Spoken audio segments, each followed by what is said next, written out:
All right.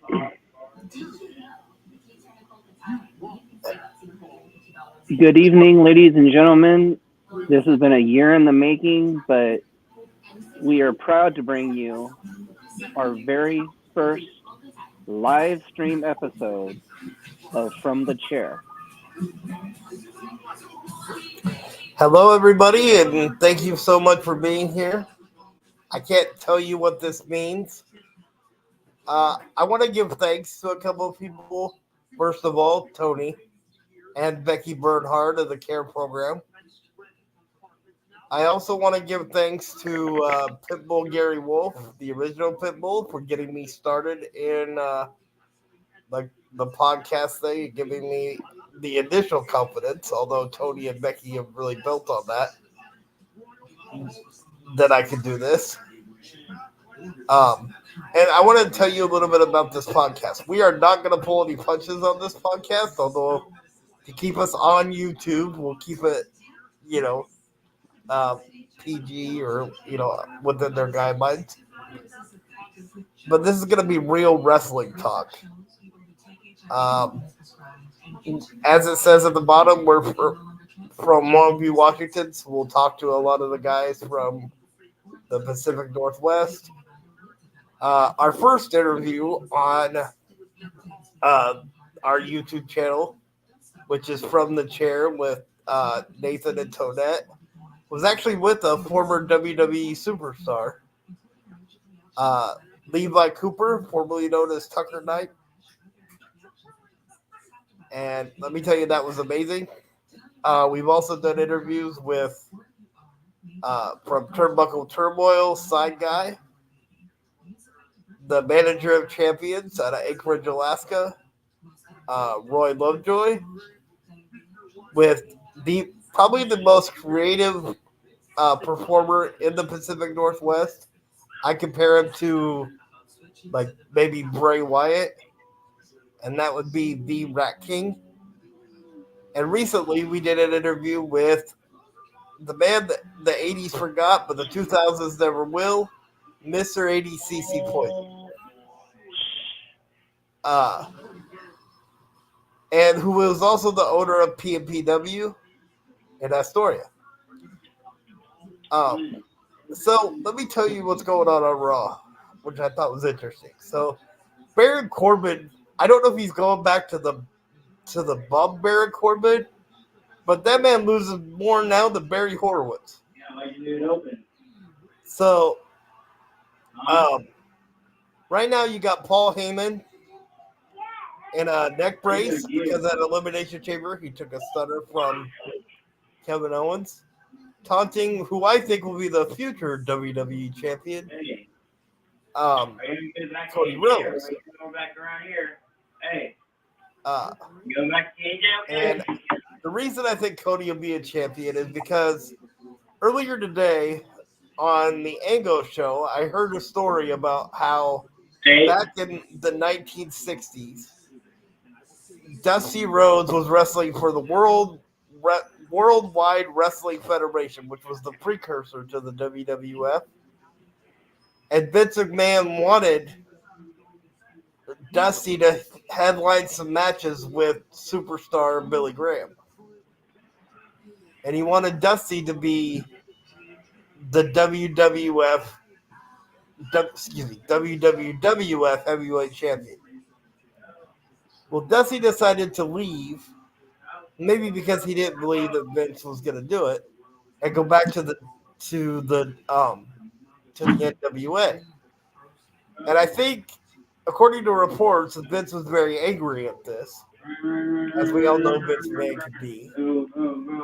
And I think that might have led into maybe the way he treated Goldust, let's say, or maybe the way he treated Cody Rhodes in his first run, i.e. Stardust. And I think, and this isn't a slam on Cody Rhodes, but I think the only reason Cody Rhodes is getting the push right now, even though, again, he's immensely talented, is because Vince or Triple H want to prove to anybody that's over at AEW that if they come over here, they'll be treated really well. And I'm not talking about MJF because MJF can kiss more butt than Paul Heyman.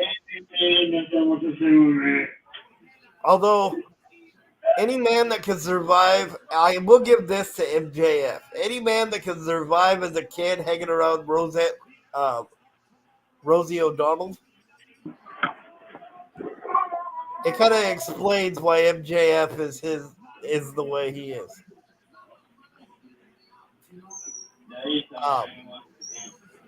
I'll tell you, and Asuka's just coming out on Raw. I love Asuka's new character. I think it's a nice combination of the Empress that everybody loves in WWE, and this little psychotic character that she's had before in Japan with that was called Kana. And apparently we have some enthusiastic fans in the back that agree with what I'm saying.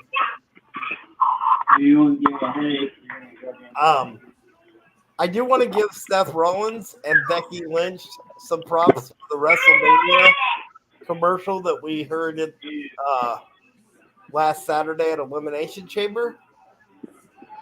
Although I would have to say that Seth Rollins nailed Heath Ledger's Joker, which in my opinion was the best Joker. But Becky Lynch, as much as I love you as a wrestler, as much as I love your promos, you really need to work on your Batman voice. Although I wouldn't mind going to the Batcave, but then Seth might get a little angry with me.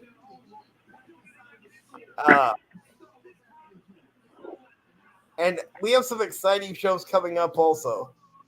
For those who don't know, and that's funny because I just brought up the Joker commercial, and that's what they're showing on Raw right now. For those who don't know, Tony and I are heavily involved in the Special Olympics. And coming up in the coming months, we will have some of the Special Olympics athletes on to share their stories, which I'm very much looking forward to. And before I forget, because I never want to leave her out, we do have a third co-host on this show. Her name is Tonette. She is one of the most charismatic and energetic people I've ever met.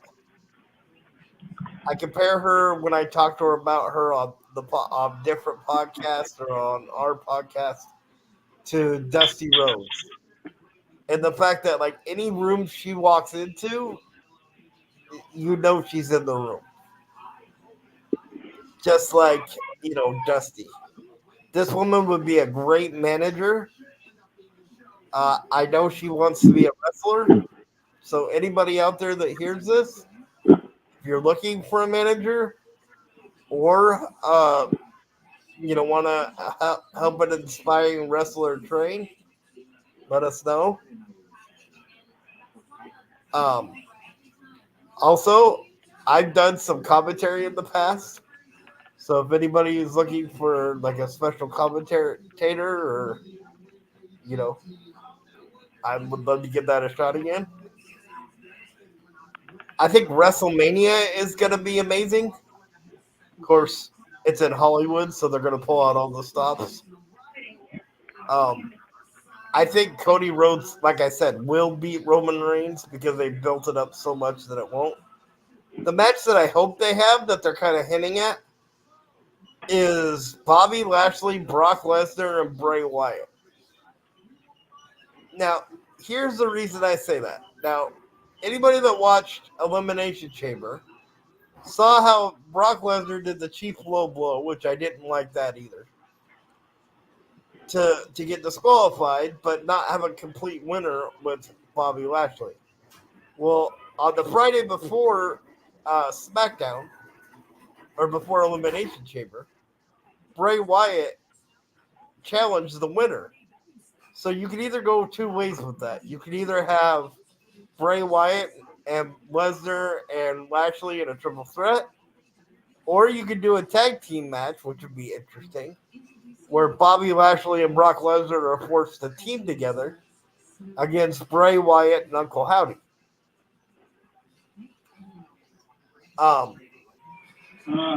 Personally, I would like to see the tag match just for the intrigue. I think Rhea Ripley will probably be Charlotte Flair, just because Rhea Ripley's been on such a roll lately. I also think that Asuka will be Bianca Belair, just because I think Bianca's had the belt for a while.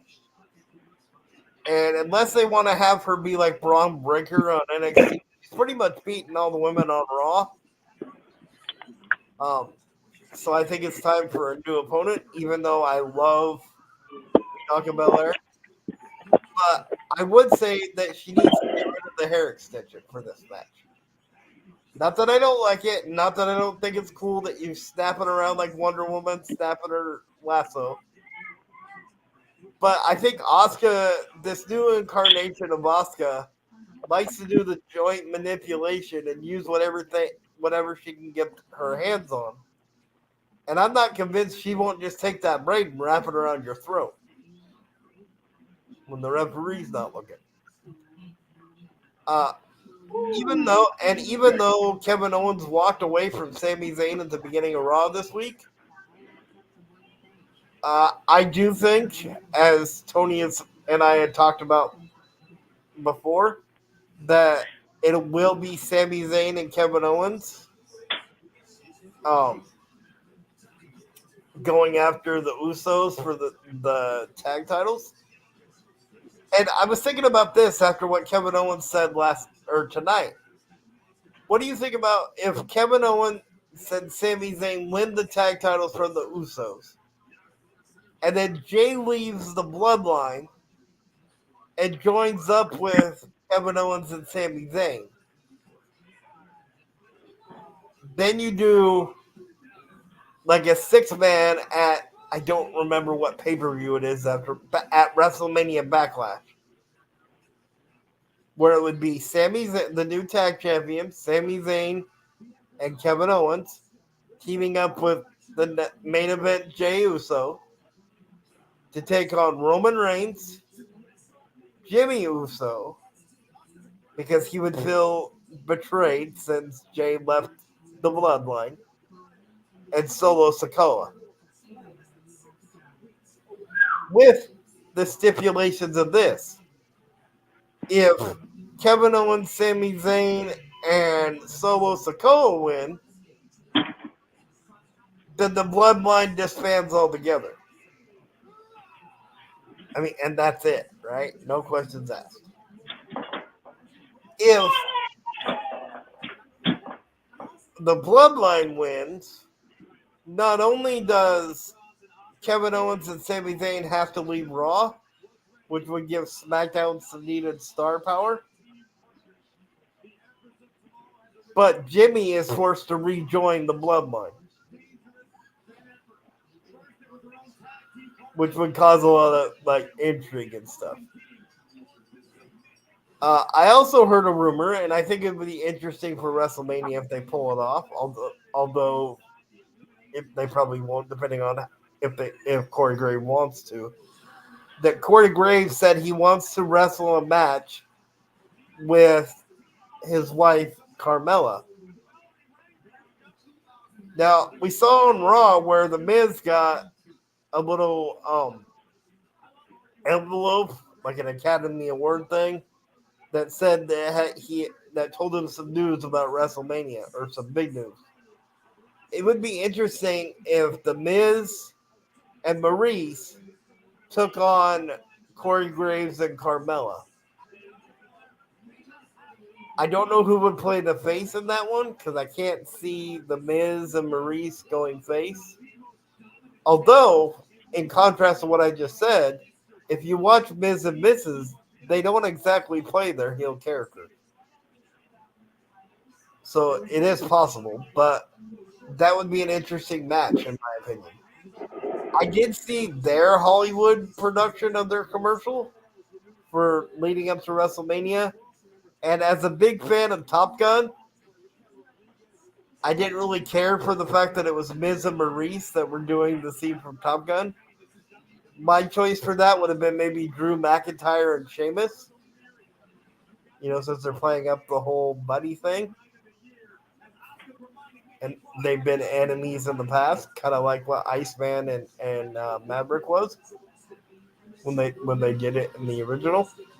I mean, sorry, it was Goose and Maverick, I believe. Am I right, Tony? Okay. But still, I would have Sheamus instead of Miz and Maurice. Let's talk a little bit about AEW. Because I feel like I'm focusing so much on WWE since Raw's on in the background.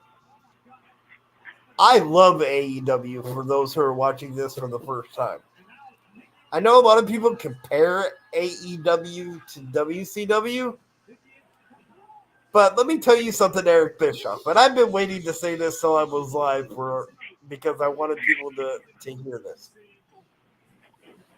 Eric Bischoff was brilliant when he was running WCW, but Tony Khan has gone past you so many times over, it's not even funny.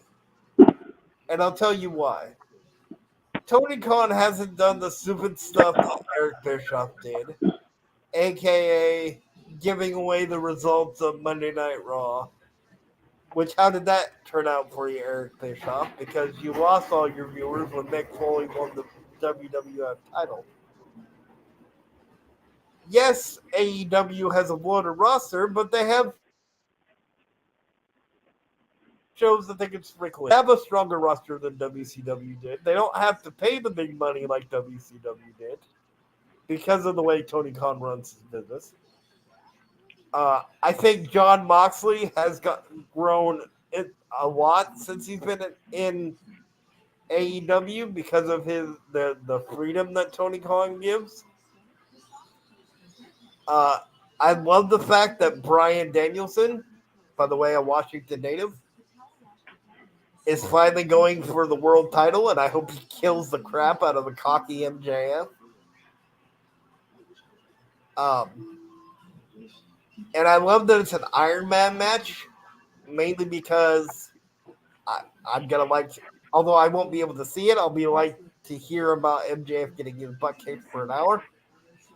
The reason I want to see it is Tony, Tonette, and I are going to, on April 7th, we're going to the SmackDown in Portland, which I'm very excited about because it's the SmackDown the first SmackDown after WrestleMania. And any wrestling fan knows that the first Raw, the first SmackDown after WrestleMania. That is why I'm wearing this mask. I was supposed to go to AEW back in January, but COVID got me like 3 days before, and I was unable to go. So to ensure that I'm going to SmackDown, I will be wearing this mask until we leave on the 7th. Then I'll probably throw it up in the air like it's New Year's and say, let's roll. And then, so I like the fact that the Guns are the tag champions just because I like, when the titles change a little bit. But I can't wait to see the Acclaim get them back now. My only complaint about the Acclaim this last week was we all know that by now that Jerry Jarrett passed away. And I think Max Caster took it a little too far in his rap, which, by the way, I think he's reaching John Cena status with some of those raps that he does on the way to the ring. If you remember the Thugonomics John Cena. But I think he might have taken it a little too far, bringing up Jerry Jarrett that close to after he passed away. I hope they put Ring of Honor on a TV station and not just the Honor Club, mainly because I don't want to spend the $10 just to watch a 1 week show. But maybe that's a personal preference. Maybe they can put it on True TV because Warner Media seems to be in love with AEW right now. Speaking of that, AEW just filed a new trademark for AEW Collision. So look out for what that might be. Maybe it's another TV show. Who knows? And let me talk about Warner Media for a minute. I know you guys just brought Mark Briscoe in after the death of his brother, but too little, too late, right? Like, if you were going to bring Jay Briscoe in, it should have been like 2 to 3 years ago when Ring of Honor first folded, and you had a chance to bring the Briscoes in. Because think about the dream matches you could have had with the Briscoes, right? You could have rekindled the match with the matches with the Young Bucks. You could have You could have had a match with Top Flight, with Private Party when Mark Quinn heals up. You can wait till Jeff Hardy gets the court stuff figured out, whatever that. And you could have had another match between the Hardys and the Briscoes, which on Matt Hardy's podcast he wants to have because of the way they wrestled before. Which I would recommend if anybody hasn't seen that. Look up the old ROH stuff and watch the Broken Hardys take on the Briscoes because it was awesome. But again, I think Mark Briscoe's going to do wonderful things in AEW. But Warner Media, you should be ashamed of yourself that it took this long. I know you think that, PR and whatever based on what Jay Briscoe had said in the past. But there's an old saying that the past is the past, right? If it would have been less than a year, then yeah, I could have seen that, right? Too soon, give it a little bit, bring him on. But, and I might be wrong on the years, but it was over like 10 years since he had said what he had said on Twitter. And so, I mean, when is that enough, right? Like, I guarantee you, before somebody brought it up when they asked why Jay Briscoe wasn't, or why the Briscoes weren't on AEW, they probably didn't remember, right? So if the wrestling world and the people that you're catering to and your target audience doesn't really care and or remember what Jay Briscoe said, then why would you stop and not let him be on your AEW television? Now, there's another promotion that I don't think gets enough limelight, and that's MLW. MLW is one of the most entertaining wrestling shows that's not on a cable TV channel. No offense to Reels, but unless you have satellite, you can't really get that on cable. There is so many people on AEW that are overly talented, i.e. Alexander Hammerstone, who spent some time in the Pacific Northwest for the WCWC. Shout out to that promotion too. Jacob Fatu, who was actually a member of the Bloodline, and I see at one point going into WWE and maybe taking control of the Bloodline, but that's a little fantasy wishful looking.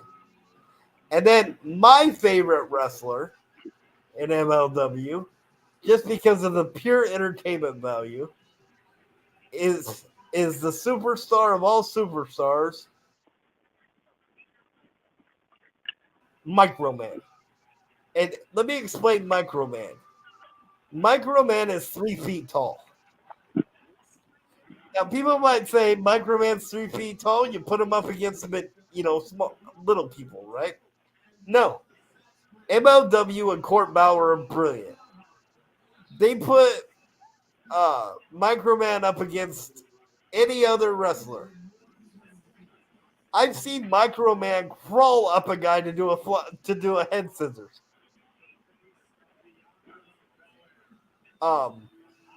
And I love the match that they're setting up and I'm pretty sure this is going to get a smile from people.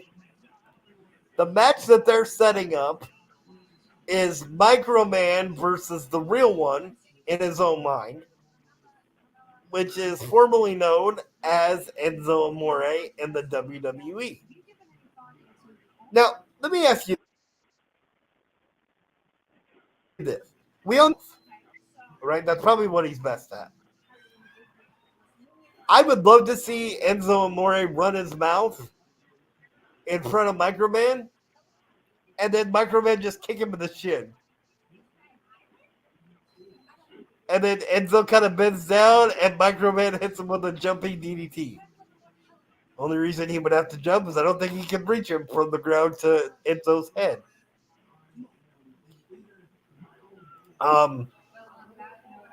So I think that's about all I have to say for the debut episode. I hope everybody enjoys. Again, thank you very much to everybody that supported me and helped me get to this point. Look out for more episodes. And again, go to From the Chair with Nathan and Tonette and check out our past interviews. Like and subscribe. And have a great day.